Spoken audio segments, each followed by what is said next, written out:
ఇక ఈ నెలలో మేషరాశి వారికి భార్యాభర్తల మధ్య అన్యోన్యత అనేటువంటిది కొంచెం తగ్గడం, దీనితో కీచులాటలు పెరగడం, ఇంట్లో అశాంత వాతావరణం ఏర్పడడం, శాంతి అనేటువంటిది లేకుండా కొంత ఇబ్బందిదాయకమైన వాతావరణం, ఏమీ అర్థం కావడం లేదే, ఎందుకని మన ఇద్దరం కొట్టుకుంటున్నాము, ఏ సమస్య కోసం కొట్టుకుంటున్నాము అనేటువంటి ఒక సందిగ్ధంలో భార్యాభర్తలు ఉంటుంటారు.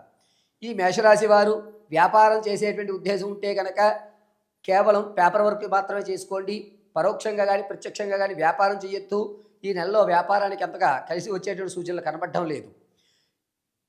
విలువైనటువంటి తాత ముత్తాతల నుంచి ఉన్నటువంటి యాంటిక్ పీసులు కానీ వారి గుర్తులుగా మీరు ఏవైతే ఇది మా తండ్రి గారి యొక్క గుర్తు, మా తాతగారి యొక్క గుర్తు అనేటువంటి వస్తువులు ఉన్నాయో ఆ వస్తువులు ఈ నెలలో కనిపించవు.